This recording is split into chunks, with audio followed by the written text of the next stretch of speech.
Hello people! Welcome to Cool Man. So, this video I'm going to be talking about another electrical component that is known as a capacitor. So I'm going to talk to you guys about what it does, what its uses are in some electronics. I'll give you a demonstration using some components that I've reviewed in some other videos, and one component which I haven't reviewed yet. And so here we go.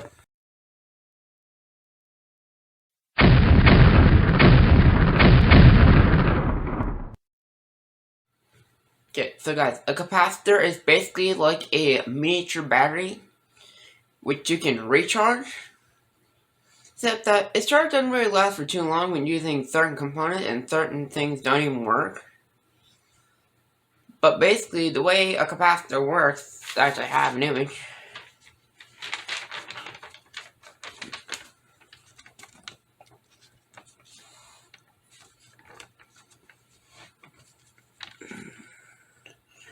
There's a plastic coating around the outside of the capacitor.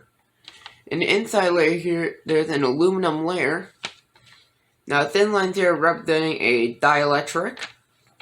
And the thick lines are representing a metal that's inside of the capacitor. Basically, capacitors have a thing called capacitance. Capacitance is basically the maximum amount of charge a capacitor can hold. If you exceed that, it can either go boom or it just won't charge. Some capacitors are polarized, meaning they only connect in one direction, so be careful of that. Like for example, I have a polarized 470 microfarad capacitor with the plus side on one end, meaning this capacitor only charges one direction. Now, you get to use power supply, but I'm going to use a 4.5 volt battery pack.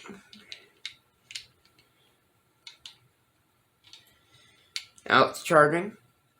It's charging up. You gotta give it a little bit. And boom, it's charged. Now, what I can do with this,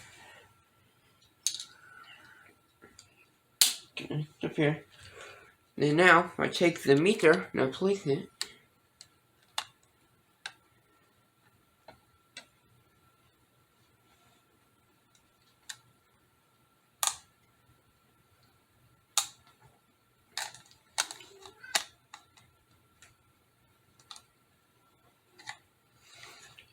No, like I said, capacitors can only be connected in one direction.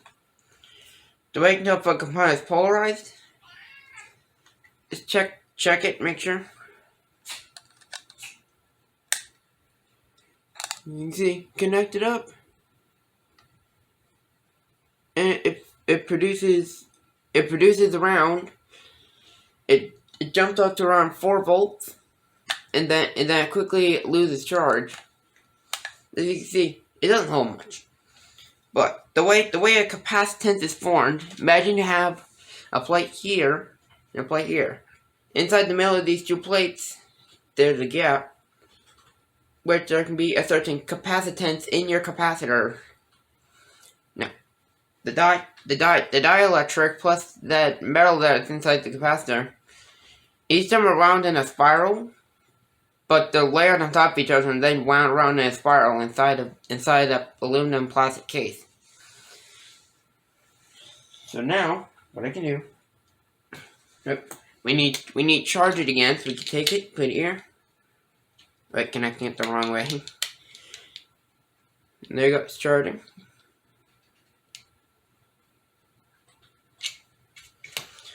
Now, I can first show you guys what happens with a color 2 LED. Showed what it does in my LEDs video. If you guys want to learn about LEDs, I strongly recommend watching that. Now is what we do. We can take it. As you can see, it lasts for a tiny bit and then just quickly discharges. Now, some components, you can just take it and just No, you can use wires, like if you have a single battery, you can use wires and connect them up to the capacitor. Have a charge. No. Stuff like this. It does, the capacitor doesn't have enough amps, and so, you see, it quickly loses charge. There's not enough amps in the capacitor in order to run that. Charge it up again.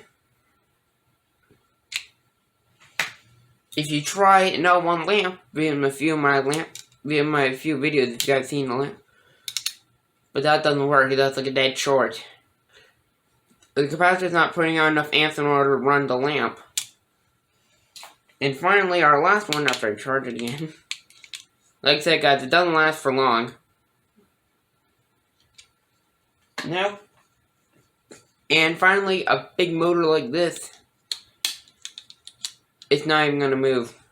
Not even if I give it a spin. Alright guys, that's it for the video. Guys, like it, be sure to like, subscribe, and hit that bell to turn on notifications. I also want to thank you guys for getting me over 1,000 subscribers. And a Merry Christmas to all you guys.